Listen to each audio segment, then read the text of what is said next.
मंत्र पाठ। ओम सहना भवतु सहनौ भुनक्तु सह वीर्यं करवावहै तेजस्विनावधीतमस्तु मा विद्विषावहै। ओम शांति शांति शांति। प्रारंभिक रचनानुवाद कौमुदी की 29वीं कक्षा,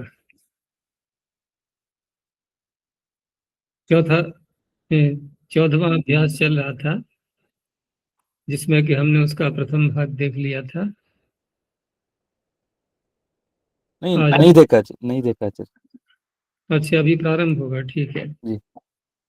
तो प्रथम भाग प्रारंभ करेंगे आज 14वें अभ्यास का। और इसमें जो शब्द आ रहे हैं, जैसे पीछे इन्होंने युष्मद शब्द को प्राथमिकता दी थी, यहाँ दे रहे हैं ये अस्मद शब्द के लिए। तो आज कुछ हम युष्मद और अस्मद के रूपों पर भी चर्चा करेंगे, क्योंकि दोनों ही शब्द आ चुके हैं अब तो क्रम से। तो पहले थोड़ा देख लेते हैं इसमें और क्या क्या शब्द आ रहे हैं। आगे छात्र शब्द है, प्रसिद्ध शब्द है ये, और विद्यार्थी के लिए आता है। और पुल्लिंग आकारांत शब्द। अन्न शब्द ये अद धातु से बनता है, अर्थात जो भी वस्तु भक्षण की जाती है, अद भक्षणे, तो उसे अन्न कहते हैं। ये नपुंसकलिंग में आएगा। ऐसे ही ये जो तीन शब्द आगे आ रहे हैं, निमित्त, कारण और हेतु, तीनों का एक ही अर्थ है। और इनके साथ में जब विभक्तियां लगाई जाती हैं तो उसमें एक वार्तिक आता है, इन्होंने संभवतः दिया नहीं है लेकिन अर्थ उसका दे रखा है केवल। तो निमित्त, कारण, हेतु या अन्य कोई भी पर्यायवाची ले लें इनका हम, जैसे प्रयोजन आदि शब्द, तो इनका जब प्रयोग करते हैं तो उस अवस्था में सभी विभक्तियों का प्रयोग हो जाता है। किसी भी विभक्ति का आप प्रयोग कर सकते हैं। ऐसा अन्य कोई प्रसंग अब तक नहीं आया था कि किसी भी विभक्ति का हम प्रयोग कर लें। तो इसका एक वार्तिक आता है, निमित्त कारण हेतुषु, निमित्त कारण हेतुषु सर्वासाम प्राय दर्शनम। सर्वासाम का तात्पर्य विभक्ति नाम, विभक्ति स्त्रीलिंग का शब्द है ना, तो सर्वासाम ये भी स्त्रीलिंग का है। अर्थात निमित्त, कारण और हेतु अथवा अन्य भी कोई पर्यायवाची शब्द, इनके साथ में सभी प्रकार की विभक्तियों का प्रयोग हो जाता है। हम वाक्यों में देखेंगे ऐसा कि किसी भी विभक्ति का आप प्रयोग करो, अर्थ में परिवर्तन नहीं होता। तो तीन शब्द ये हो गए। इसमें निमित्त और कारण ये नपुंसकलिंग में आएंगे, हेतु पुल्लिंग में आएगा। आगे स्म, ये जो है इस शब्द का प्रयोग ये अव्यय के रूप में होता है और किसी क्रिया के साथ में, अर्थात जैसे लट लकार का प्रयोग किया हमने, पठति, स पठति, वह पुस्तक पढ़ता है। लेकिन यदि हमने पठति शब्द के आगे स्म शब्द को बोल दिया, यह अव्यय है, ये इसका रूप नहीं चलता, तो कैसे बोलेंगे? स पठति स्म। अब ये एकदम पूरा अर्थ परिवर्तित हो चुका। जिसको हम वर्तमान काल में अभी बोल रहे थे पठति पढ़ता है, अब अर्थ होगा इसका पढ़ता था। स पठति स्म, वह पढ़ता था। पीछे की क्रिया को बताते हैं इसमें स्म लगाते ही, ठीक है ना। स्म लगाएंगे तो सूत्र याद आ रहा है किसी को? लट लकार का प्रयोग करते हैं, स्म शब्द आगे आ रहा हो तो छोटा सा ही सूत्र है, लट स्मे। ध्यान आया? स्मे लोट। हाँ, इसमें लोट भी है, मैं उसका निषेध नहीं कर रहा, लेकिन लट्स में, इसको देखो कहाँ है सूत्र, ढूंढो इसके लिए। लट स्मे, जहाँ ये लकारों का विधान किया गया है ना तीसरे अध्याय में, तो लकारों का विधान कहाँ किया गया है, कौन से पाद में लकारों का विधान होता है तीसरे अध्याय में? तीसरे अध्याय में तृतीय पाद। हाँ, तृतीय पाद में लकारों का विधान प्रारंभ होता है। और कहाँ से प्रारंभ होते हैं लकार, ये मैंने पीछे ही बताया था एक बार। लकारों का जो विधान किया है पाणिनि जी ने, वो सबसे पहले कौन सा लकार लिया है वो उन्होंने? भूते, नहीं, भूते तो काल हो गया। वर्तमाने लकार लट। सबसे पहले वर्तमाने लट है, देखो जरा अच्छा। भूते वर्तमान लट्स सबसे में, पहले कौन लट्स सा में, लकार है? लट्स में, लट्स में ये परोक्षे द्वितीय, लिट तीसरे अध्याय लुंग के तृतीय पाद में नहीं है, द्वितीय पाद में है ये प्रकरण। जी। लकारों का प्रकरण द्वितीय पाद में है तीसरे अध्याय के। तो भूते तो अर्थ का प्रकरण चलता है, भूत काल, ठीक है ना, काल रूपी अर्थ। सबसे पहले जो लकार आता है ये आता है अनद्यतने लंग, ठीक है ना। पहले भूतकाल का वर्णन किया है उन्होंने। ये जैसे भूते का अधिकार चला 84 संख्या से, ठीक है ना। अनद्यतने लंग के ऊपर एक और है, पहले लुंग सूत्र, लुंग से प्रारंभ होता है ये भी भूतकाल का ही। तो पहले इन्होंने सामान्य भूत ले लिया, लुंग लकार, जो कि आ रहा है 110 संख्या पर, 21 संख्या पृष्ठ की है पुस्तक में, और 110 संख्या भूते आता है 84 संख्या पर। तो भूतकाल में अन्य प्रत्ययों का भी विधान है पहले, ठीक है ना, वो सब कृत प्रत्यय कहलाते हैं जो अन्य प्रत्यय आ रहे हैं। लेकिन ये लकार कृत प्रत्यय नहीं होते, क्योंकि लकारों के स्थान में तिंग आ जाते हैं ना। और कृत संज्ञा किनकी होती है? तिंग भिन्न, कृत अतिंग, कृत अतिंग, तो लकार छूट गए ना। लकारों का नाम कृत नहीं होता, क्योंकि लकारों के स्थान में तिंग आना है ना, अनिवार्य है वो तो। तिप्तसी सिप्तस्थ आदि जो आदेश हैं ये लकारों के स्थान में ही तो आएंगे। तो लकारों के स्थान में आएंगे तो इनका तो नाम कृत संभव ही नहीं है, निषेध कर दिया ना कृततिंग। तो भूते सूत्र के बाद जो अन्य प्रत्यय आ रहे हैं, जब तक कि लकार प्रारंभ नहीं हुए हैं तब तक वो प्रत्यय कृत कहलाएंगे। लकार आते ही अब कृत शब्द हट चुका है, कृत नाम इनका नहीं होता। तो इस तरह से यहाँ पर ये जो सूत्र चले हैं भूतकाल के, लुंग सूत्र से प्रारंभ होते हैं, लुंग फिर लंग है, उसके बाद फिर परोक्ष लिट आ चुका है, 3 लकार आ गए। अब ये तीनों लकार ये भूतकाल के विभिन्न प्रकारों का वर्णन कर रहे हैं। लुंग सामान्य भूत में, लंग अनद्यतन भूत में, जो आज का भूत नहीं है पीछे का है, ठीक है ना। और लिट आता है परोक्ष अनद्यतन में, आज का भी नहीं है और हमारी इंद्रियों का विषय भी नहीं है, हमारे सामने वो घटना नहीं घटी, उसे कहेंगे परोक्ष, अनद्यतन परोक्ष, ठीक है ना। तो भूतकाल के प्रत्यय तो हो गए सारे।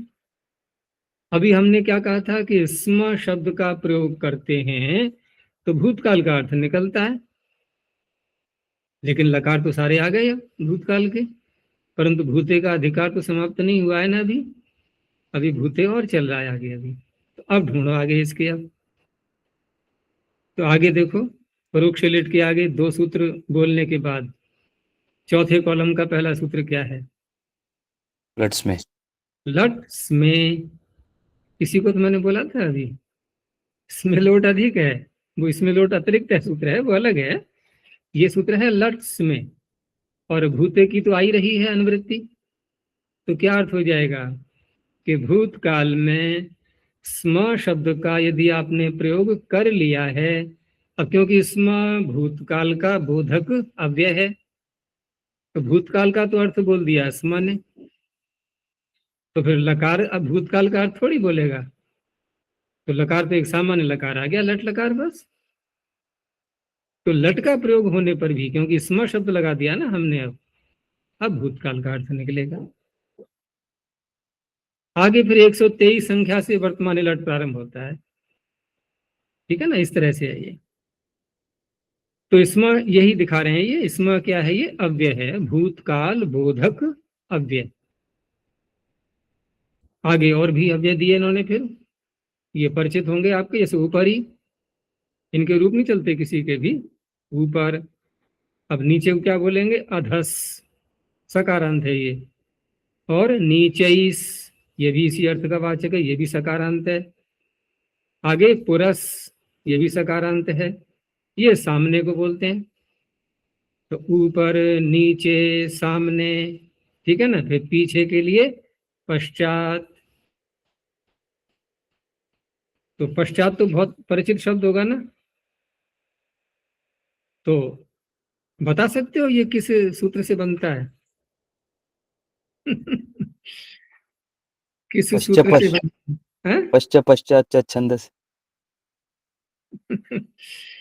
बोला तो निकट निकट तो पहुंच गए हो वहां तक, लेकिन थोड़ा सूत्र को और संभालो, फिर दोबारा पश्चात। बोलो। तू क्यों बोले, तुझे पता ही है, इनको बोलने देना। तो पश्चात इतना ही सूत्र है बस। पश्चात, ठीक है ना, सूत्र ही इतना है। देखो पृष्ठ संख्या 49, पृष्ठ संख्या 49, इतने ही शब्द का सूत्र बना हुआ है देखो। और सूत्र संख्या है 32। मिल गया? हिंदी के अंक समझ में आते हैं ना, 49, 49। और सूत्र संख्या 32, 32। तो पश्चात देखो सूत्र है ना। तो ये सूत्र ही पश्चात शब्द को बना रहा है। अब रही बात इसमें हम क्या प्रकृति क्या प्रत्यय मानेंगे, उसको अभी छोड़ देते हैं। आपको बना बनाया शब्द दे दिया पाणिनि ने, ठीक है ना, पश्चात। तो इससे बनता है ये। तो ये भी अव्यय है। और देखो इस प्रकरण में आए हुए सारे ही शब्द अव्यय हैं। ये जो हमने अभी 49 पृष्ठ खोला है, ये यहाँ से जो प्रारंभ होता है ना, प्रकरण प्राग दिशो विभक्ति से, प्रथम सूत्र से, तृतीय पाद के प्रथम सूत्र से, तो यहाँ जो भी शब्द बनाए जा रहे हैं ना, ये सब अव्यय कहलाते हैं। और इनकी अव्यय संज्ञा करने वाला सूत्र, देखो अव्यय संज्ञा करने के सूत्र गिने चुने ही हैं, एक ही स्थान पर हैं। और कहाँ है वो? प्रथम पाद में ही है। प्रथम पाद। स्वरादि निपात अव्ययम, पहला सूत्र। 5 सूत्र हैं ये एक साथ क्रम से। तद्धितश्चा सर्व विभक्ति ही, दूसरा। कृन में जंतः, तीसरा। त्वा तोसुन कसुनः, ये चौथा हो गया। पांचवा अव्ययी भाव। बस बस यही सूत्र हैं अव्यय संज्ञा करने वाले, जितने भी अव्यय हैं उनकी। अब ये जो 49 पृष्ठ पर ये प्रकरण चल रहा है, यहाँ जो शब्द बनते हैं, इनकी अव्यय संज्ञा करने का सूत्र इन्हीं 5 में से है, तद्धितश्चा सर्व विभक्ति ही। क्योंकि तद्धित प्रत्ययों का प्रकरण है ये। चौथा 5वां अध्याय जो होता है ना, ये तद्धित प्रत्ययों का प्रकरण कहलाता है। तो यहाँ जो भी शब्द इस प्रकरण में बनेंगे, तृतीय पाद के प्रकरण में, तो इनकी अव्यय संज्ञा करने का सूत्र तद्धितश्चा सर्व विभक्ति ही। और ये जो अव्यय बनते हैं इस प्रकरण में, ये इनकी संख्या आएगी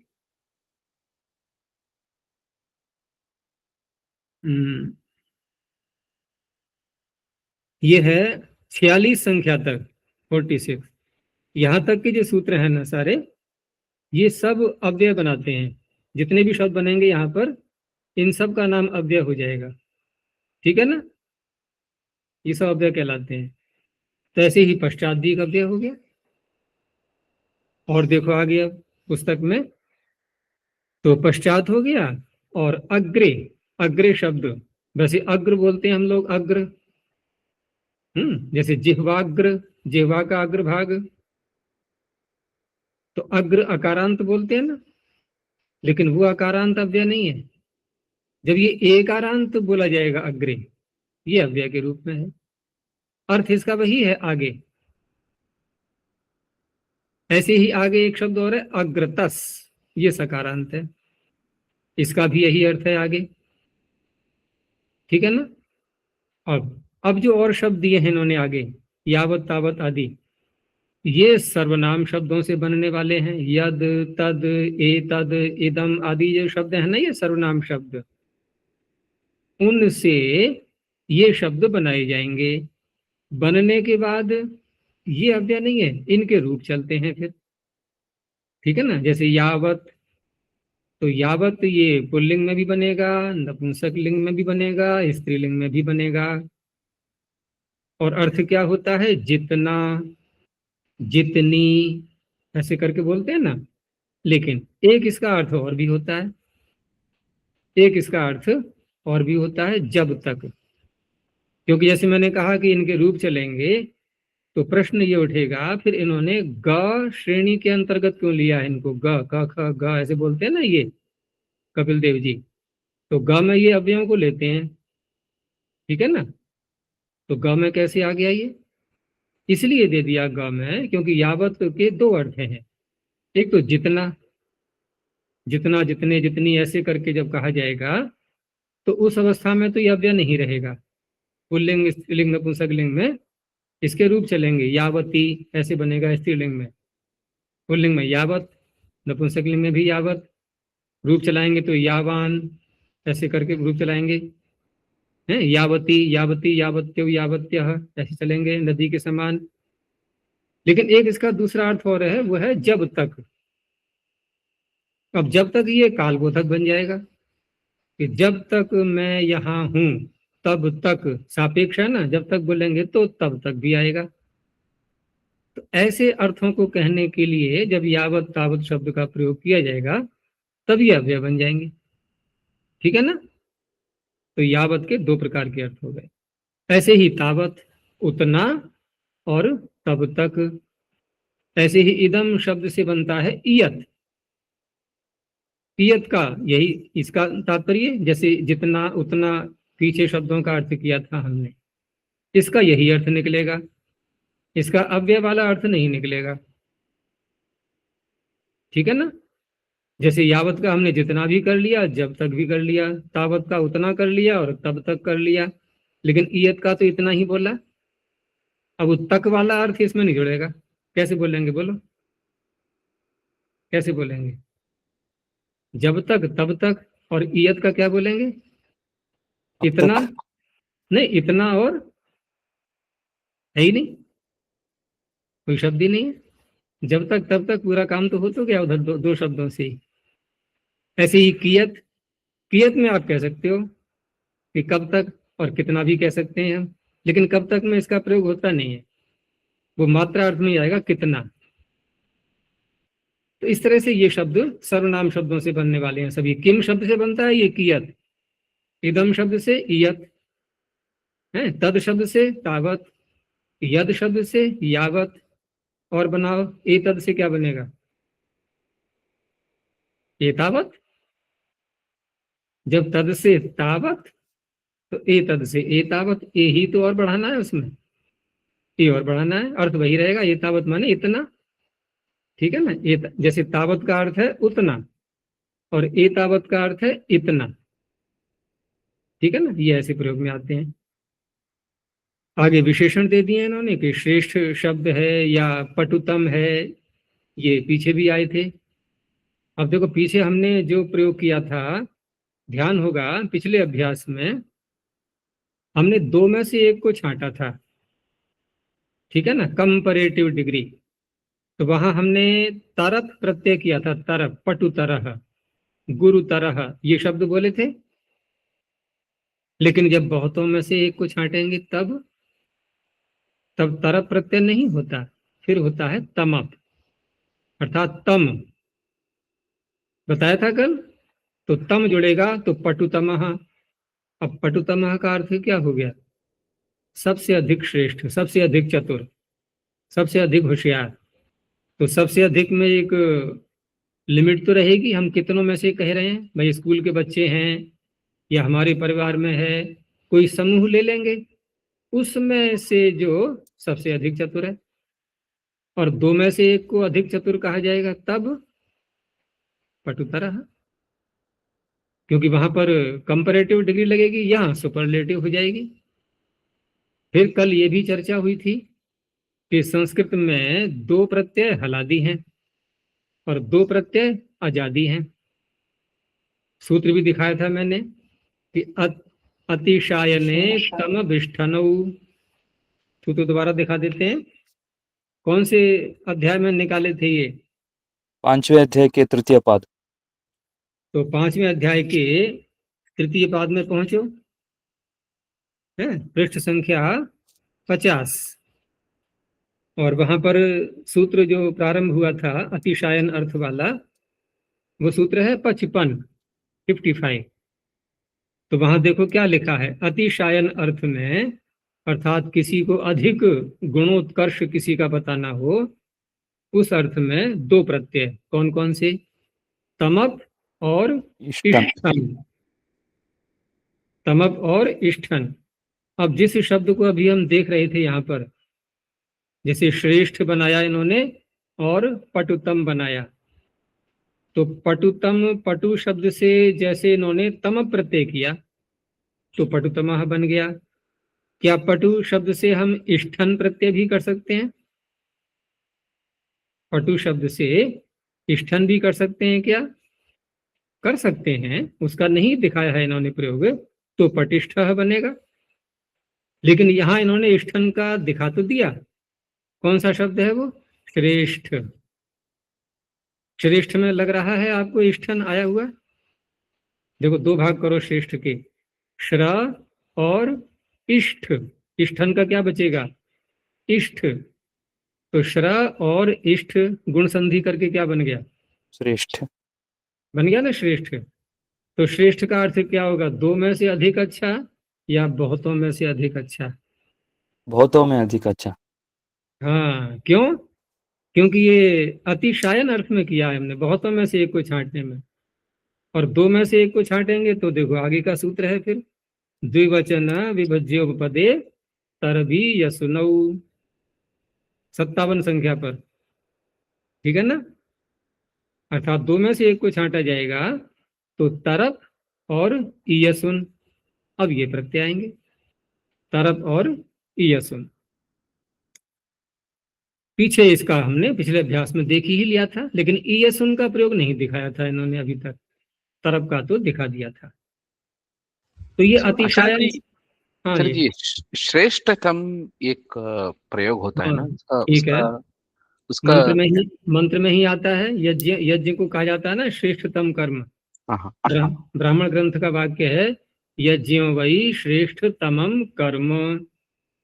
अब प्रश्न उठेगा कि हमने जब एक सुपरलेटिव डिग्री बना ली, तो एक और अब उसमें से एक और हम सुपरलेटिव डिग्री का प्रत्यय जोड़ रहे हैं, तो लगता है ये तो जो है शब्द गलत बन रहा है फिर। तो देखो इसका समाधान ऐसे होगा कि जैसे उदाहरण के लिए हमने 10 विद्यालय लिए। अब 10 विद्यालयों में से एक विद्यालय का कोई छात्र सबसे अधिक अंक लेकर के आया, तो वहां पर अतिशायन अर्थ में हमने तम प्रत्यय कर लिया। ठीक है ना? योग्यतम छात्र हो गया वहां का वो, योग्यतम। ठीक है ना? अब दूसरे विद्यालय का लिया, उसका भी प्रथम श्रेणी का ले लिया, प्रथम छात्र मेरिट में प्रथम आया हुआ। अब इकट्ठा करते जाना इनको। अब 10 विद्यालयों के हमने 10 छात्र इकट्ठे किए। क्या हम इन 10 में से भी किसी एक को चुन सकते हैं सर्वश्रेष्ठ, और चुन सकते हैं कि नहीं? तो यहाँ अब हमें अधिकार मिलता है नहीं, कोई प्रत्यय बढ़ा के बोलेंगे नहीं बोलेंगे। अगर ये भी श्रेष्ठ, वो भी श्रेष्ठ, वो भी श्रेष्ठ, तो फिर इन 10 श्रेष्ठों में से एक श्रेष्ठ, ये कैसे कहा जाएगा? तो यहाँ जो शब्द आता है ना, यज्ञ को कहा गया है श्रेष्ठतम, इसका तात्पर्य है कि आप लोक में बहुत सारे परोपकार के कार्यों को ले सकते हैं। तो कोई भी एक श्रेणी ले ली हमने, उनमें से एक सबसे उत्तम कार्य चुन लिया, फिर एक अन्य विभाग ले लिया, वहां पर उत्तम कार्य ले लिया। अलग अलग प्रकार की श्रेणियां हमने बना ली। उन श्रेणियों में सबसे उत्तम कार्य, सबसे पुण्यात्मक कार्य हमने चुन लिया पृथक पृथक। अब इनमें से सबसे अधिक पुण्य का कार्य कौन सा होगा, सबसे अधिक श्रेष्ठ कार्य कौन सा होगा? तो यज्ञ को ऐसा माना गया है कि संसार में जितने भी श्रेष्ठ कर्म हैं, उन सब में यज्ञ सबसे अधिक श्रेष्ठ है। तो वहां एक तम प्रत्यय और जोड़ा गया। इस तरह से बनता है ये, क्योंकि यज्ञ की महत्ता दिखाने के लिए, यज्ञ की महत्ता दिखाने के लिए है। So, लेकिन तम का प्रयोग इष्टन से थोड़ा ऊपर है। अगर नहीं नहीं तम नहीं का प्रयोग नहीं नहीं, ऊपर नहीं, ऊपर नहीं है दोनों का अर्थ समान ही। लेकिन वहां श्रेष्ठ शब्द का अर्थ हो गया भिन्न भिन्न प्रकार के उत्तम कर्म। उन भिन्न भिन्न प्रकार के उत्तम कर्मों में यज्ञ भी आ गया, ठीक है ना। अपने अपने विभाग में सब श्रेष्ठ हैं, जैसे मैंने अभी स्कूल का बच्चों का उदाहरण दिया था। लेकिन अब इन सब में से हमें एक को चुनना है, वहां पर यज्ञ सर्वोपरि आ गया, वहां यज्ञ सर्वोपरि आ गया, इसलिए वह श्रेष्ठतम कर्म कहलाता है। इस तरह से अर्थ करेंगे यहाँ पर। अब वो यज्ञ कौन सा है आचार्य जी जो श्रेष्ठतम है? ये यज्ञ यही है, ये परोपकार के जितने कार्य होते हैं ना, सारे यज्ञ ही कहलाते हैं। जब से परमात्मा ने सृष्टि बनाई, संसार बनाया, तो तभी से सृष्टि यज्ञ लगातार चल रहा है ये। और वही परमात्मा उस सृष्टि रूपी यज्ञ में हमें उत्पन्न करके हमें भी यज्ञ करने की प्रेरणा दे रहा है कि जैसे मैं परोपकार के कार्य कर रहा हूँ संसार में, मैंने सबको भोग्य पदार्थ प्रदान किए हैं, सबको व्यवस्था के अनुसार सारे भोग्य पदार्थ दिए हैं कर्मों के अनुसार, और न्याय व्यवस्था को चला रहा हूँ। ये सारे यज्ञ रूपी कार्य ही तो हैं। परमात्मा सदा परोपकार के कार्य में ही तो लगता है, या स्वोपकार करता है वो? क्या अपना भी उपकार करता है? वो नहीं करता ना, परोपकार ही तो करता है सदा। तो ऐसे ही परमात्मा कह रहा कि जैसे मैं यज्ञ कर रहा हूँ निरंतर, ऐसे ही आप लोग भी यज्ञ करो। तो यज्ञ के बहुत प्रकार हैं, यज्ञ के बहुत प्रकार हैं। महर्षि दान ने वेद भाष्य करते समय अनेक मंत्रों में जो यज्ञ शब्द आता है स्थल स्थल पर, तो वहां उन्होंने यही अर्थ किया है कि संसार के जितने भी शुभ कर्म हैं, परोपकार के कार्य हैं, वो सब यज्ञ शब्द से ही कहे जाते हैं। और इसीलिए यज्ञ धातु का जो अर्थ आता है ना, कि पूजा, यज्ञ देव पूजा, संगतिकरण और दान। तो देव पूजा भी अर्थ है, संगतिकरण भी अर्थ है, दान अर्थ भी है। कोई वैज्ञानिक अपना सारा जीवन लगा करके, ठीक है ना, किसी नियम की खोज कर रहा है लोकोपकार के लिए, वो भी यज्ञ कर रहा है, वो भी यज्ञ कर रहा है। यज्ञ बहुत व्यापक शब्द है, इसलिए इसको श्रेष्ठतम कर्म माना गया, यानी कि पुण्यात्मक कर्म सबसे श्रेष्ठ कहलाते हैं। और जो होम करते हैं, ये तो यज्ञ का एक प्रकार है अलग, ठीक है ना। वायुमंडल की शुद्धि आदि के लिए ये एक अलग प्रकार है, और वह केवल एक हमारे शरीर से जो गंदगी निकलती है सारी, उसका निराकरण करने के लिए प्रक्रिया की जाती है, जिससे जलवायु शुद्ध रहे। जिस जलवायु में हम श्वास ले रहे हैं, भोग्य पदार्थों का उपभोग कर रहे हैं निरंतर, तो वहां पर हम जितनी गंदगी निकालते हैं उसी अनुपात में उसको शुद्ध भी करते रहें। ये भी परिणाम है, और भी बहुत सारे फल होते हैं उसके। तो इस तरह से यज्ञ बहुत व्यापक शब्द है ये। तो इस तरह से इन्होंने ये शब्द यहाँ दिए। और अब आगे थोड़ा देखते हैं। आगे इन्होंने जैसे अस्मद शब्द प्रारंभ में दिया था, तो जैसे पीछे युष्मद का बताया था सारे रूप स्मरण करने के लिए, यहाँ अस्मद के रूप भी, लेकिन दोनों के रूपों में समानता है, ये बताया था ना मैंने। तो आप जब याद करेंगे, देखेंगे रूपों के लिए, तो आपको कुछ समानता दिखाई देगी। तो इस तरह से शब्द संख्या 40 पर इसका रूप दिया हुआ है। तो कैसे बोलेंगे इसको? बोलना एक बार, किसी को याद है तो निखिल। हम आवाम वयम माम मा आवाम नौ अस्मान्नः मया आवाभ्याम अस्माभिः मह्यम में आवाभ्याम नौ अस्मभ्यम नः मत आवाभ्याम अस्मत् मयि मम में आवयोः नौ अस्माकं नः मयि आवयोः अस्मासु। संबोधन होता नहीं। तो ऐसे ही युष्मद के भी रूप चलते हैं, ठीक है ना। और इन दोनों शब्दों का प्रयोग होता है बहुत, और विशेष करके वेद में जो इनका द्वितीय रूप बनता है, ये द्वितीया में, चतुर्थी में और षष्ठी में, ये बहुत मिलेगा आपको मंत्रों में। सो आचार्य जी, ये द्वितीय और चतुर्थ और षष्ठी में ये दो रूप क्यों बनाया है? माम, माँ और मह्यम देखो, में, जैसे मम में। आपका प्रश्न है कि दो दो रूप क्यों बनाए हैं। हाँ देखो इसका पाणिनि शब्दों को बनाते नहीं है, पाणिनि शब्दों को बनाते नहीं है, पाणिनि शब्दों के निर्माता नहीं है। क्या करते हैं पाणिनि फिर? व्याकरण शास्त्र के द्वारा वो क्या कहना चाह रहे हैं? वो केवल आपको बता रहे हैं कि ये जो शब्द प्रयोग में आ रहे हैं वेदों में या लोक में, ये इनका साधुत्व है, ये शुद्ध है, और इनका ये अर्थ निकलता है। इस धातु से इस प्रत्यय को लगा करके इन शब्दों का प्रयोग हो रहा है। पाणिनि बना नहीं रहे, शब्द नित्य हैं। कौन से? वेदों के। तो वेदों में जो शब्द हैं वो तो नित्य हैं ही। लोक में हम अनित्य शब्दों को भी बनाते हैं, लेकिन व्याकरण के नियम से बनाएंगे तो कहे तो वो शुद्ध ही जाएंगे, भले ही वो अनित्य हों। लेकिन वेद के शब्द तो शुद्ध हैं ही और साथ में नित्य भी हैं। केवल उनका परिज्ञान कराया जा रहा है, उनका स्मरण दिलाया जा रहा है कि ये सारे शब्द ये सब शुद्ध हैं और इनका ऐसे ऐसे अर्थ हमें समझना है। अर्थ की प्रक्रिया फिर हम व्याकरण के द्वारा समझ पाते हैं शब्दों की। व्याकरण है, निरुक्त है, ये सब अर्थबोध कराने के लिए शास्त्र बनाए ऋषियों ने। इसलिए पाणिनि ने बनाया नहीं है, वेदों में प्रयोग हो रहा है, नित्य शब्द है ये।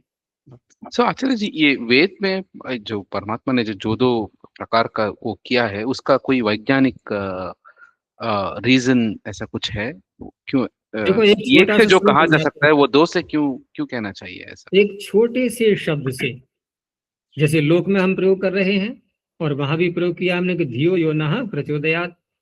तो नः कितना छोटा शब्द आ गया, धियो यो नः, नः छोटा सा आ गया।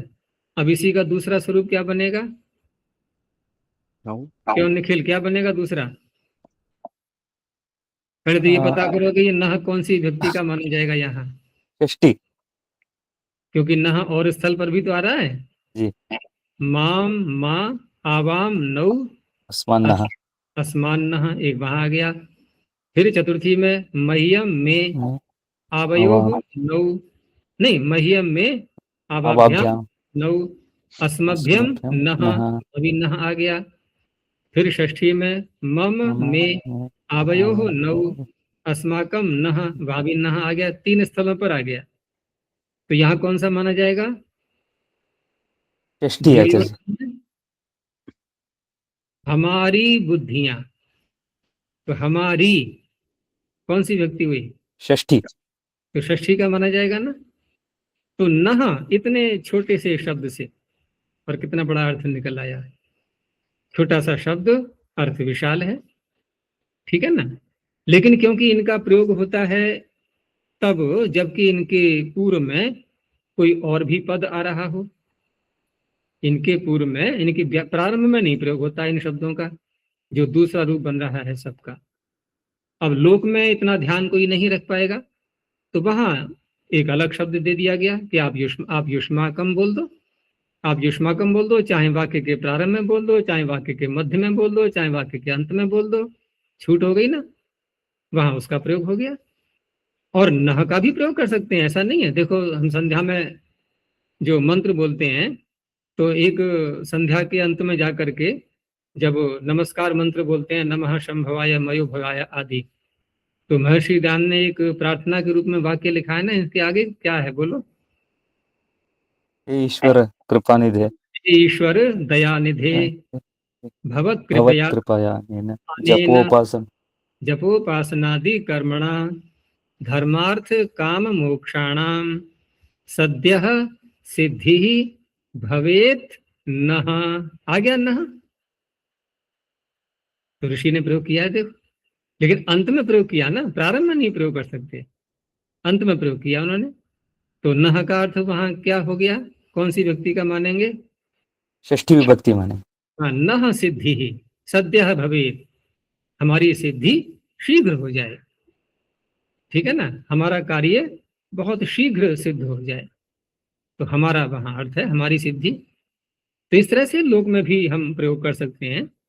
लेकिन युष्माकम में इतना ध्यान नहीं रखना है आपको कि वाक्य के प्रारंभ में बोलेंगे, मध्य में, अंत में कहाँ बोलेंगे, कहीं बोल सकते हैं। तो इस तरह से ये दो शब्द प्रयोग में आ रहे हैं। तो इस तरह से यहाँ पर हमने यहाँ जो प्रयोग किया अभी, अस्मत् शब्द के भी रूप देख लिए और युष्मत् के हमने पीछे देख लिए थे। तो आगे इन्होंने कुछ और नियम बताए फिर, जैसे नियम 35 दे रहे हैं यहाँ, वो इसमें शब्द के विषय में ही है ये। यहाँ इसमें ये अशुद्ध छप गया है पीडीएफ फाइल में, लिरिट नहीं है, ये लट है। तो धातु के लट लकार वाले रूप के साथ स्म अव्यय लगाने से भूतकाल का अर्थ हो जाता है। ये पीछे हमने सूत्र के द्वारा भी देख लिया। कौन सा सूत्र देखा था? लट्स में। लट्स में, ठीक है ना। अब इसको याद रख लेना, सूत्र को निशान लगा दो उस पर। तो अर्थ हो जाएगा जैसे वह पढ़ता था, तो स पठति स्म। अब इसमें थोड़ा सा ये भी विचार करना है कि जैसे हम भूतकाल में बोलते हैं अपठत, उसने पढ़ा, ठीक है ना। लुंग लकारम बोलेंगे तो स अपाठित, उसने पढ़ा। और लिट लकार में पपाठ। लेकिन यहां बोला हमने स पठति, इसमें वह पढ़ता था। तो वह, उसने पढ़ा और वह पढ़ता था, थोड़ा भेद दिखाई दे रहा है ना। हमें केवल ये बोलना है उसने पढ़ा, तो ऐसे स्थल पर हम स पठति इसमें नहीं प्रयोग करते। क्यों नहीं करते? भूतकाल तो है। तो भूतकाल होने पर भी कुछ अंतर आ चुका है यहाँ स्म का प्रयोग करने से। अब इस वाक्य से क्या अर्थ निकलेगा? वह पढ़ता था। वह पढ़ता था का तात्पर्य है, एक प्रकार से हम ये भी कहना चाह रहे हैं कि उसकी जो पीछे की क्रिया बताई जा रही है, उस क्रिया को करने का उसका स्वभाव था। वह ऐसा ऐसा, जैसे किसी के विषय में जब चर्चाएं की जाती हैं तो वह ऐसा करते थे, यहाँ जाते थे, ठीक है ना, दूसरों के साथ ऐसा व्यवहार करते थे, पीछे की बातें बताई जा रही हैं ना। तो उनके स्वभाव के विषय में, उनके चरित्र के विषय में, उनके आचरण के विषय में ये सारी चर्चाएं हो रही हैं। और व्यक्ति नहीं है तब भी ये सारे हम प्रयोग कर सकते हैं। ऐसे है तब भी, नहीं है तब भी। लेकिन हमने कहा उसने पढ़ा, क्या यहाँ आदत बता रहे हैं हम? बस उसने पढ़ा, कोई पुस्तक बताई जा रही है, उसने पढ़ा। तो ये थोड़ा सा अंतर आता है स्म का प्रयोग करते समय, ठीक है ना। तो प्राय करके यहाँ पर किसी के स्वभाव के विषय में, आदत के विषय में, उसकी क्रिया की निरंतरता के विषय में, कि वह हाँ ये तो काम सदा करता रहता था, ठीक है ना, ऐसे करके, तो वहां स्म का प्रयोग कर लेते हैं। आगे नियम 36 में संबंध कारक, संबंध कारक नहीं होता है, ठीक है ना। इसको थोड़ा काट देना, निशान लगा देना, कारक नहीं होता है। इन्होंने कारक शब्द कह करके इसका जो प्रयोग किया है वो उपयुक्त नहीं है। तो वहां संबंध में एक षष्ठी का ही अर्थ होता है। षष्ठी के 101 अर्थ होते हैं, उसमें से एक अर्थ है संबंध। बहुत सारे अर्थ हैं षष्ठी के। तो षष्ठी विभक्ति संबंध अर्थ में हम करेंगे, जैसे कि राम की पुस्तक। तो राम का और पुस्तक का क्या हो गया? संबंध। संबंध है ना, राम स्वामी है, पुस्तक उसका स्व है, तो स्व स्वामी संबंध। संबंध अनेक प्रकार के होते हैं। जैसे हमारा और परमात्मा का क्या संबंध है, बता सकते हो? राजा और भृत्य। राजा और भृत्य, राजा और भृत्य। राजा भृत्य नहीं कहा जाता, क्योंकि भृत्य उसे कहते हैं जो भरण पोषण लेकर के, आजीविका लेकर के और किसी की सेवा करता है, ठीक है ना। हम परमात्मा से कोई भरण पोषण वैसा नहीं ले रहे, और न हम कोई परमात्मा की सेवा कर पाएंगे। उसकी आवश्यकताओं की पूर्ति करेंगे क्या परमात्मा की? हम है, वो कर रहा है हमारी आवश्यकताओं की पूर्ति, क्या हम कर रहे हैं उसकी आवश्यकताओं की पूर्ति?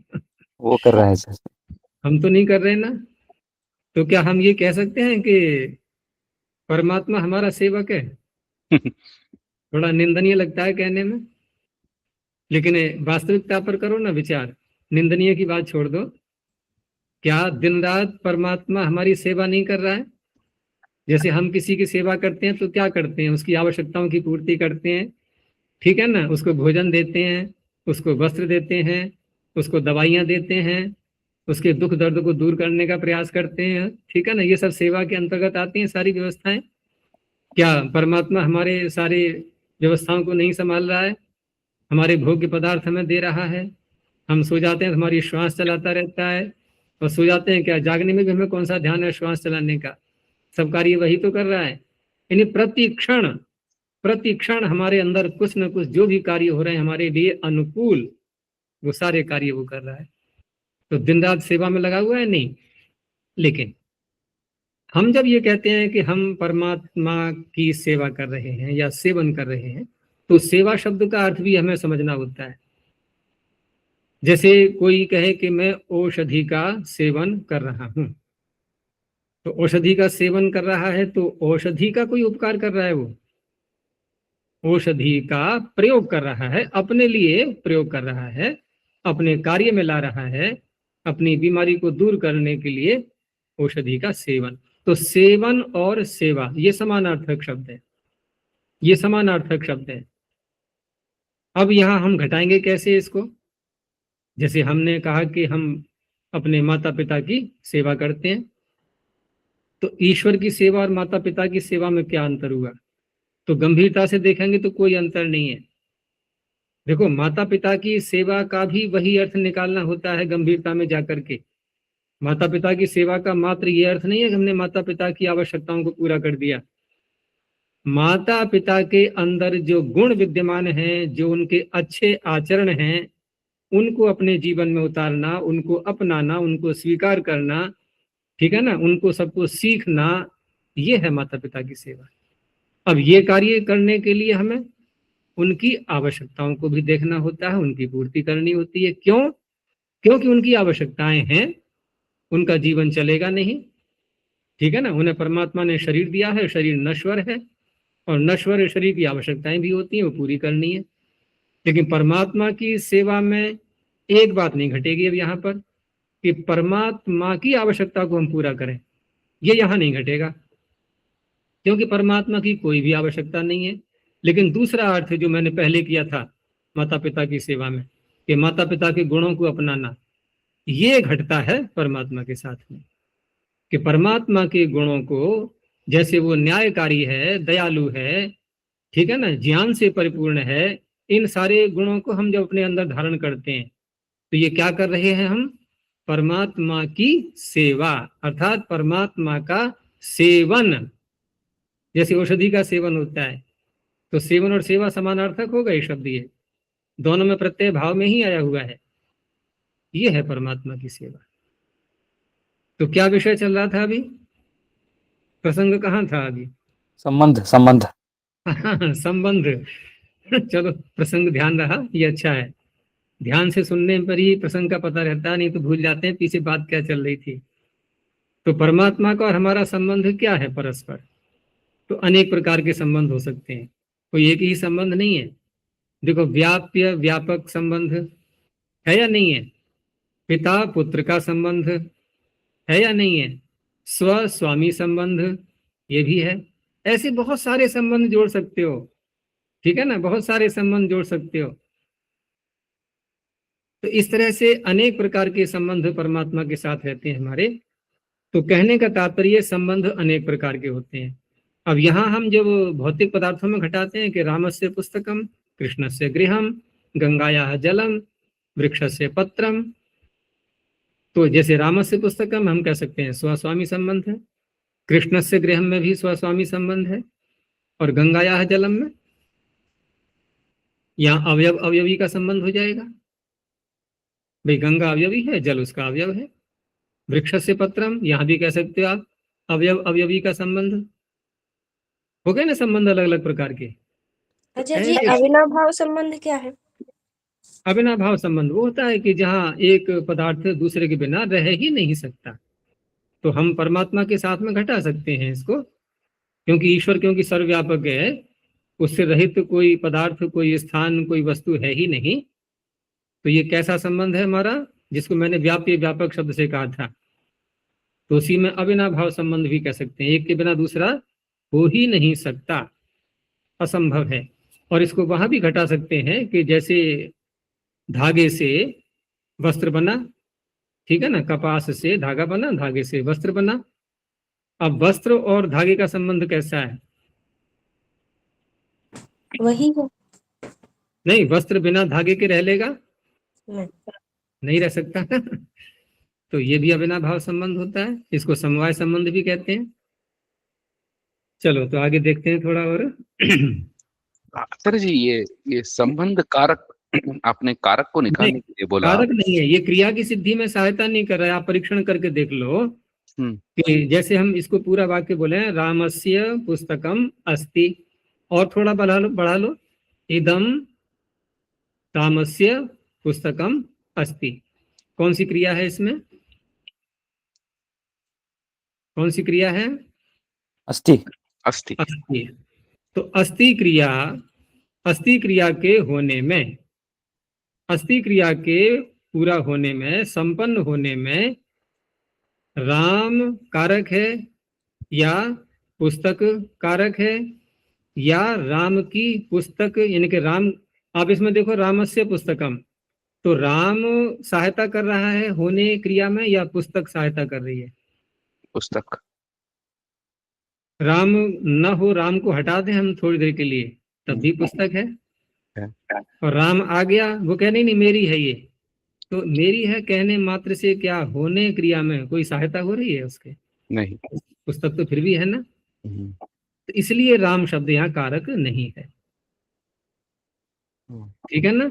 इसलिए संबंध कारक नहीं होता है कभी भी, संबंध कारक नहीं होता क्रिया। परमात्मा के विषय में जैसे प्रकृति है और परमात्मा है, तो इनका जो संबंध है यहाँ कारक हो सकता है परमात्मा, मतलब ये परमात्मा के विषय में कैसे ये हो सकता है? परमात्मा का और प्रकृति का संबंध एक तो व्यापी व्यापक भाव संबंध रहेगा ही, ठीक है ना।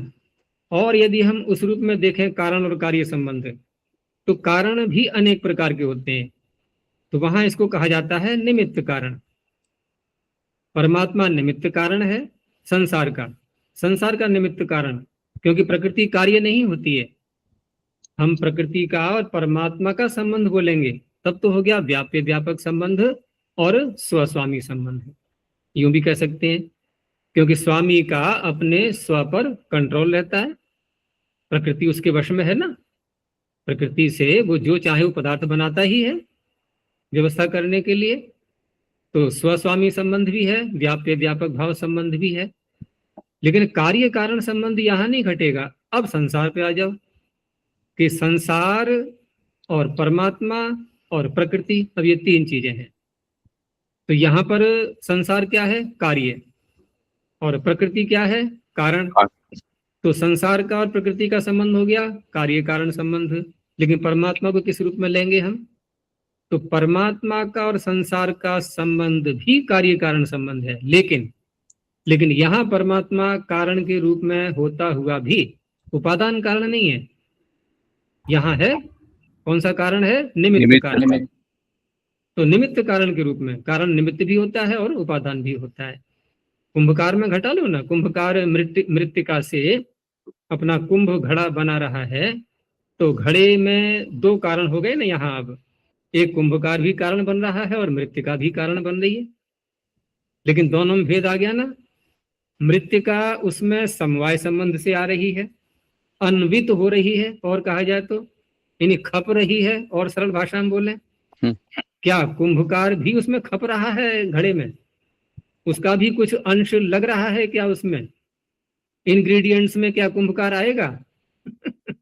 तो वो क्या हो गया? निमित्त कारण। हम लोग क्या कर लेते हैं भूल यहाँ पर कि हम प्रकृति का, इनके संसार का उपादान कारण के रूप में परमात्मा का वर्णन करने लगते हैं। और वहां क्या स्वीकार करना पड़ेगा हमें फिर? कि परमात्मा का कुछ अंश संसार में आ गया, यानी कि नाशवान पदार्थ के रूप में बन गया वो, तो फिर अविनाशी से विनाशी बनने लगा ना। अच्छा, जब उपादान कारण के रूप में कोई वस्तु ली जाती है, तो उपादान कारण की जितनी मात्रा है उसमें से घटेगी या उतनी ही रहेगी या बढ़ेगी? जब आटे से रोटी बनाई, 1 किलो आटा लिया, 10 रोटी बन गई, अभी कुछ रोटी और बन सकती हैं, क्या आटा अब भी 1 किलो है? नहीं, अब तो कम हो गया ना। तो इतना बड़ा संसार परमात्मा से बन गया, तो परमात्मा तो बहुत छोटा रह गया होगा फिर। तो इसलिए निमित्त कारण है, ठीक है ना। प्रकृति उपादान है। तो हाँ, कारक प्रकृति ले सकते है। ये आपने कहा कि कारक नहीं होता है संबंध में, तो मतलब ये कारक नहीं होता है षष्ठी। नहीं, जैसे अभी संबंध में परमात्मा आप क्रिया बोलेंगे ना पहले, यहाँ पर पहले क्रिया हाँ, बोलेंगे और साथ में षष्ठी व्यक्ति दिखाएंगे। संबंध में षष्ठी व्यक्ति जैसे होती है षष्ठी शेषे सूत्र से, तो ऐसा जब कोई वाक्य कहा जाएगा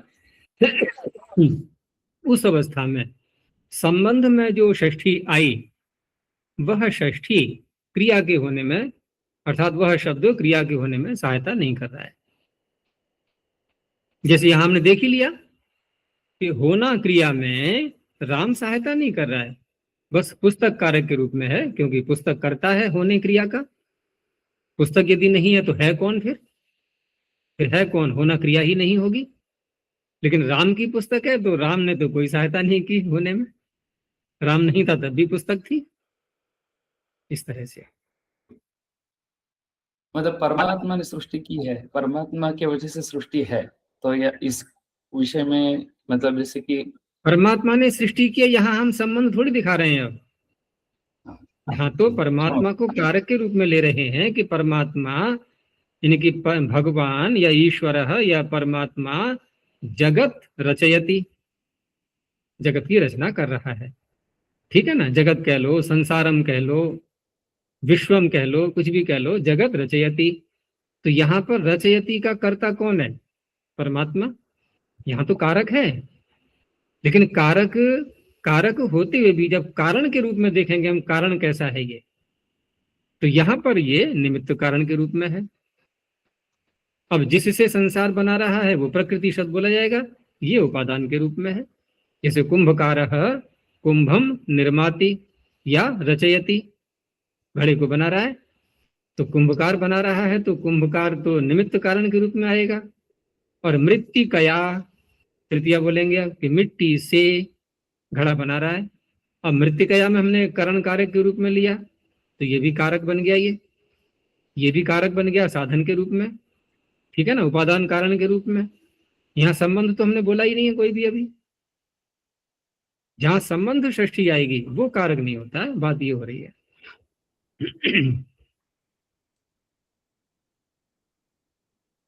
चलिए आगे देखते हैं इसमें। और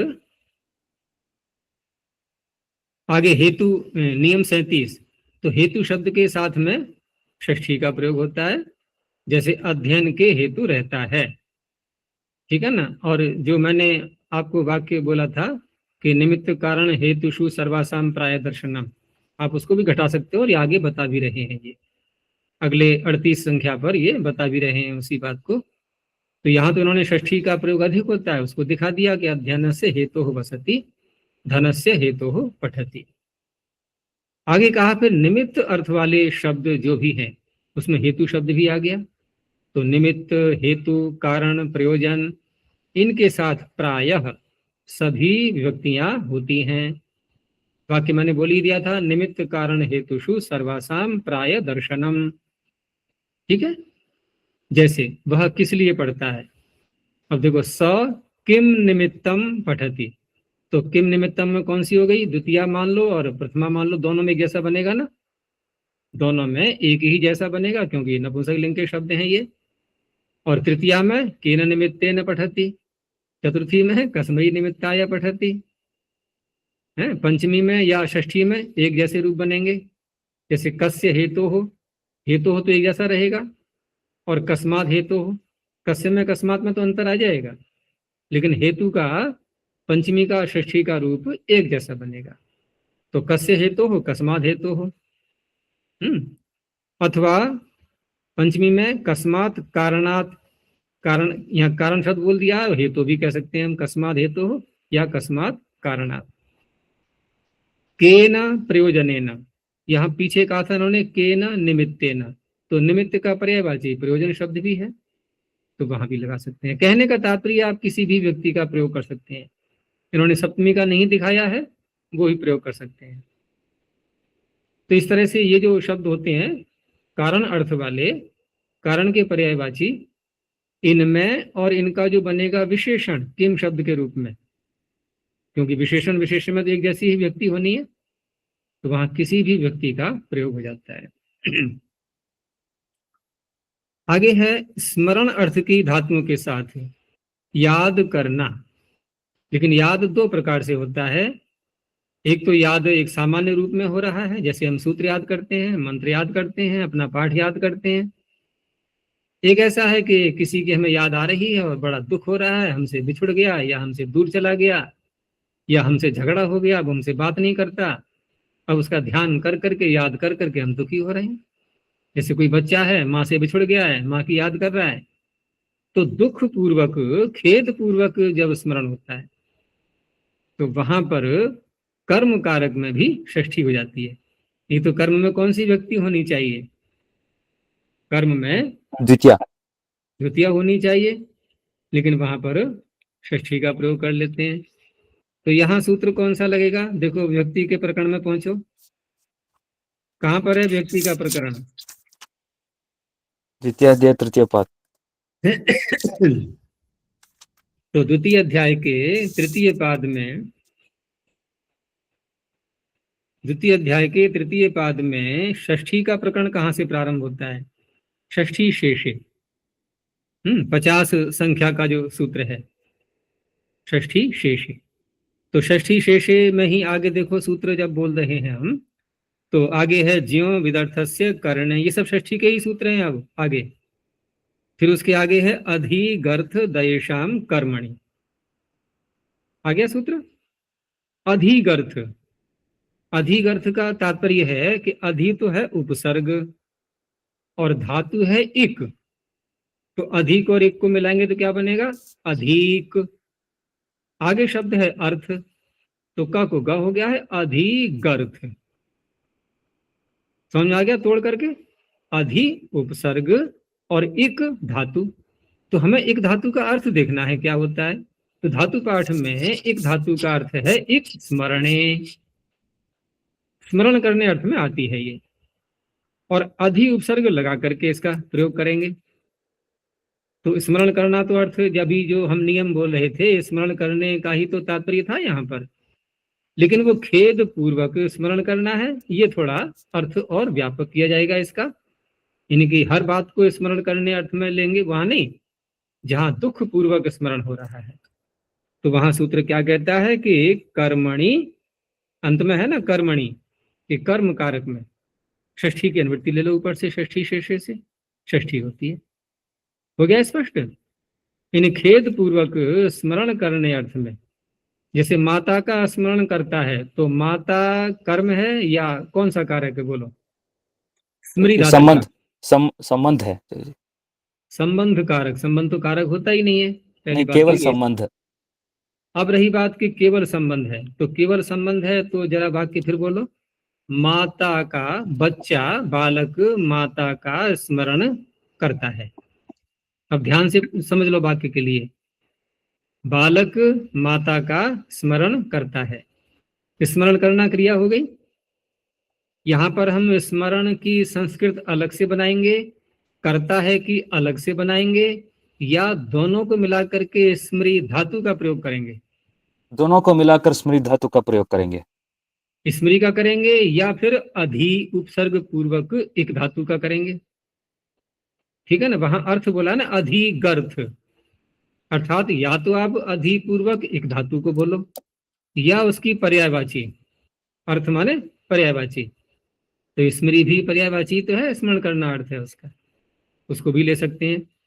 तो सरलता की दृष्टि से, क्योंकि स्मृति का प्रचलन अधिक होता है, प्रयोग अधिक होता है इसका, तो स्मृति का प्रयोग किया हमने स्मरति। अब दोबारा देखो कि स्मरति का कर्ता कौन है? बालक। और बालक। स्मरति का कर्म कौन है? किसका स्मरण कर रहा है? माता। तो माँ कर्म है या संबंध है? आपने गलती क्या की थी प्रारंभ में कि आपने माता का स्मरण करता है, आपने स्मरण शब्द को अलग ले लिया और करता है को अलग ले लिया। अगर संबंध षष्ठी बनानी है तो कैसे वाक्य बनेगा? बालकः मातुः स्मरणम करोति। जैसे पुस्तक पढ़ता है कोई, और हम इसको ऐसे बोलते हैं कि देवदत्त पुस्तक का पठन करता है। अब पुस्तक में कौन सी व्यक्ति आएगी? षष्ठी आएगी ना, पुस्तकस्य पठनम करोति। और अगर पठनम करोति को एक ही धातु से बोल दें हम पठती, अब पुस्तक में कौन सी युक्ति आएगी? कर्म द्वितीय। द्वितीय। तो यही तो भूल हो रही थी उत्तर में, अभी यही भूल की थी, भूल पकड़ में आ गई कि नहीं? संबंध जो बोला गया था उत्तर में, वो संबंध इसलिए बोल दिया कि हमने स्मरण शब्द को पृथक ले लिया और करता है को पृथक कर दिया। स्मरण करता है एक ही धातु है, उसका कर्म बनेगा माता, तो कर्म में षष्ठी हो गई तो मातुः, तो बालकः मातुः स्मरति, ऐसे होगा। अगर हम एक स्मरणी के प्रयोग करेंगे तो आचार्य क्या बनेगा वाक्य?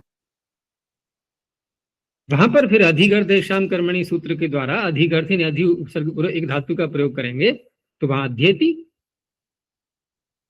वहां एक धातु का प्रयोग होगा ना, और अधि उपसर्ग लगाना है हमें, लेकिन उसका अर्थ, उसका प्रयोग कम होता है, स्मृति का अधिक प्रयोग होता है, उसका पर्यायवाची ले लिया। लोक में, भाषा में जो प्रसिद्ध धातुएं हैं ना, उनका प्रयोग अधिक किया जाता है, तो उदाहरण भी फिर वैसे ही आते हैं प्राय। आचार्य जी यहाँ पे खेद पूर्वक क्यों बोला है? क्योंकि स्मरण खेद पूर्वक के बिना भी हो सकता है ना। हाँ, तभी षष्ठी होगी, नहीं तो नहीं होगी। तो अगर फिर वैसे कोई जो है, मान लो कोई बच्चा अपने माता के विषय में याद कर करके और किसी और के सामने उसका वर्णन कर रहा है, अब किसी ने प्रश्न किया भाई क्या कर रहा है बच्चा, ये माता का स्मरण कर रहा है, उसके गुणों का गान कर रहा है दूसरे के सामने, कोई दुख नहीं है उसको। अब वहां कैसे बोलेंगे? बालकः मातरम स्मरति, अब द्वितीया का प्रयोग होगा, कर्म है ना, लेकिन अब रो रहा है याद कर करके, याद कर रहा है, दुखी हो रहा है, अब षष्ठी का प्रयोग होगा। ये अंतर है। तो षष्ठी का प्रयोग आनंद के लिए, या वही आनंद के लिए क्या होगा? आनंद के लिए कौन सा है?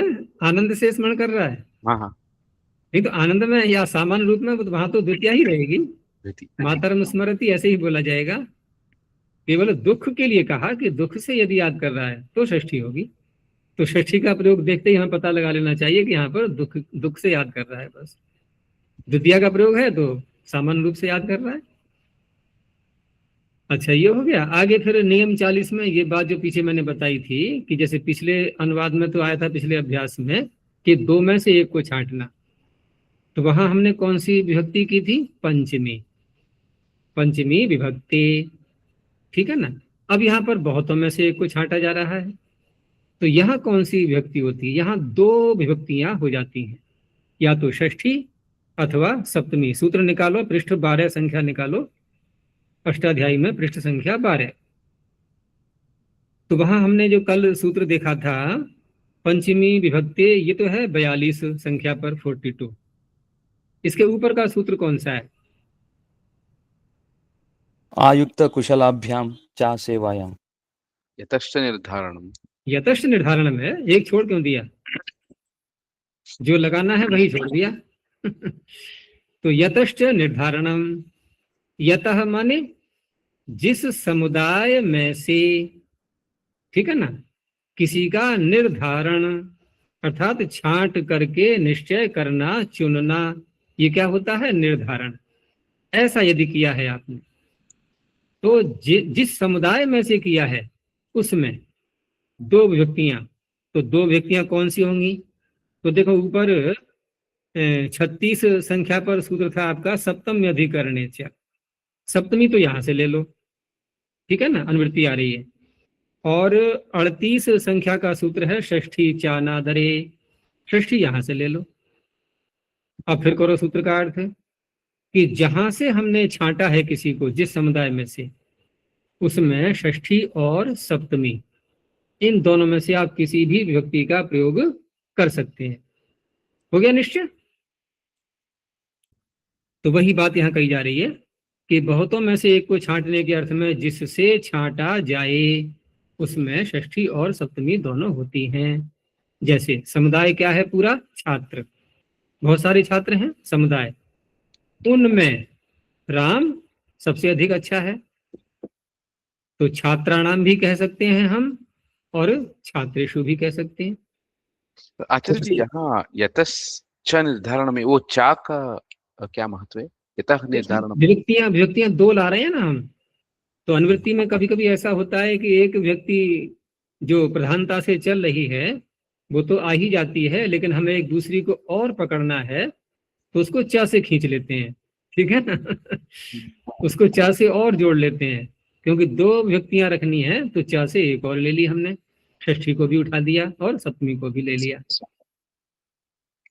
तो इस तरह से छात्राणाम षष्ठी का हो गया, छात्रेषु सप्तमी का हो गया।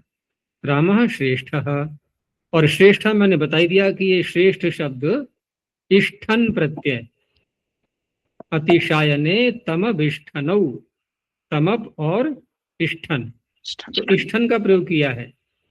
लेकिन यदि आपके पास 3-4 मिनट और हैं तो मैं थोड़ा और खोलूं इसको, अभी हाँ। जल्दी तो नहीं है किसी को। नहीं देखो ये जो हमने श्रेष्ठ शब्द बोला है, तो हमने श्र शब्द को लिया था, श्र। तो आपको प्रश्न उठेगा ये श्र क्या चीज है। इष्ठन तो प्रत्यय का भाग हो गया, लेकिन जिससे हमने प्रत्यय किया है प्रकृति, प्रकृति बोलते हैं जिससे हम प्रत्यय करते हैं, तो प्रकृति क्या है यहाँ पर, श्र। तो ये श्र क्या है, चलो आज इसकी चर्चा करते हैं। तो निकालो आप, बता तेजस्विनी कौन सा अध्याय निकालें।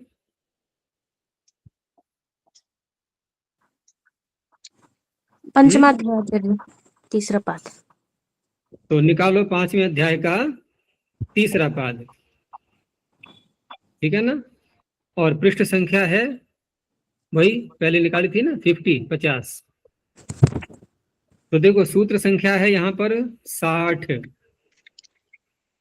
बोलो सूत्र। प्रशस्यस्य श्रः, प्रशस्यस्य श्रः, तो मूल शब्द श्र नहीं था, मूल शब्द था प्रशस्य। अब प्रशस्य को हम समझ लेंगे, बड़ा सरल है। देखो प्र तो उपसर्ग है और शस धातु है, ये यह प्रत्यय है। और प्रशस्य, आपने प्रशंसा तो सुना होगा ना, प्रशंसा, तो जो धातु प्रशंसा में है ना वही है यहाँ पर भी। अंतर इतना है कि प्रशंसा में हम श के ऊपर अनुस्वार लगा करके बोल रहे हैं, यहाँ पर अनुस्वार नहीं है, उसका लोप हो गया है, धातु वही है।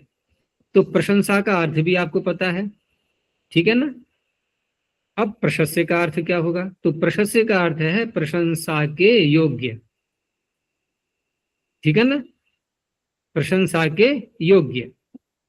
तो कोई मनुष्य, जैसे यहाँ वाक्य था हमारा कि राम छात्रों में श्रेष्ठ है, तो राम की प्रशंसा की जा रही है, तो राम क्या हो गया, प्रशंसा के योग्य, अर्थात राम हो गया प्रशस्य।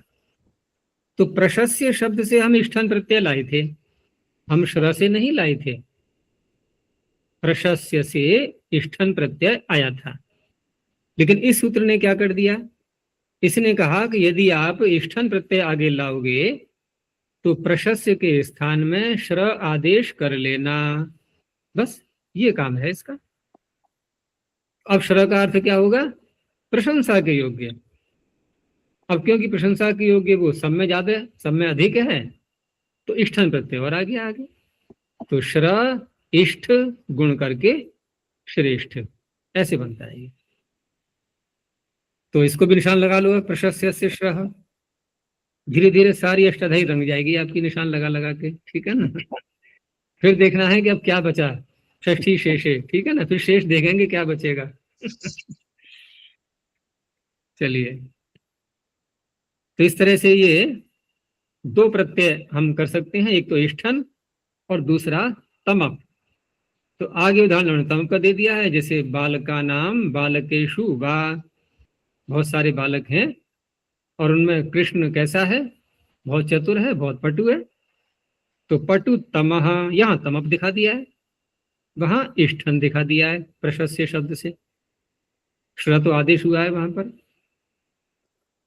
अंत में कहा नियम 41 में कि ये जो अव्यय हमने ऊपर बताए थे, उपरि, अधः, नीचैः, पुरः, पश्चात, अग्रे, अग्रतः, ये जो सारे अव्यय हैं, इनके साथ में जो अन्य शब्द आएगा, तो ऐसा बोलते ही हमारा ध्यान कहाँ जाना चाहिए, उपपद विभक्ति, ठीक है ना। तो इनके साथ में जो अन्य शब्द आएगा उसमें षष्ठी होती है।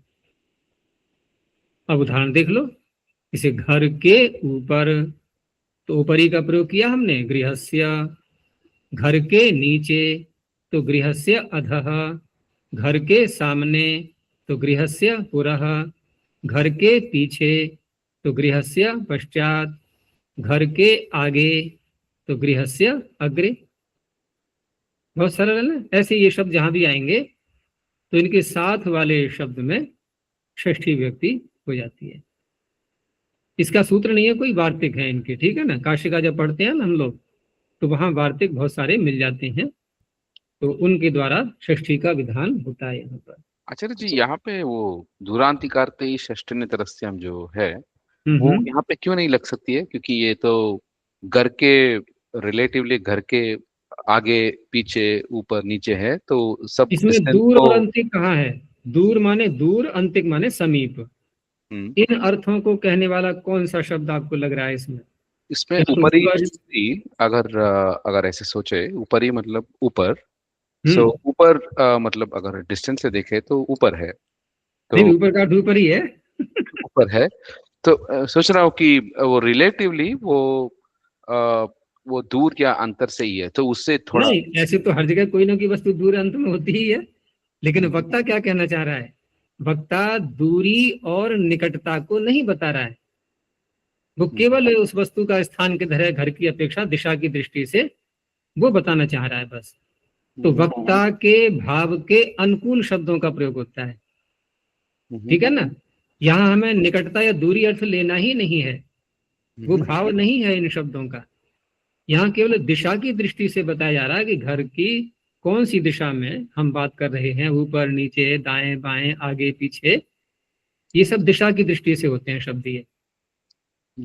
यहाँ पास में या दूरी है ऐसा अर्थ नहीं है, ठीक है। इस तरह से यहाँ पर षष्ठी का प्रयोग होगा इनके साथ में। चलिए इतना ही रखते हैं। प्रणव ध्वनि। ओ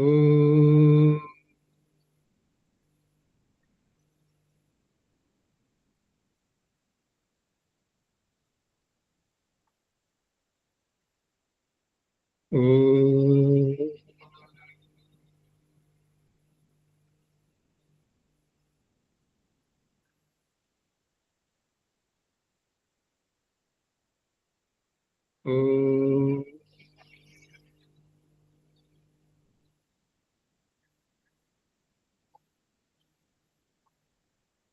शांति शांति शांति।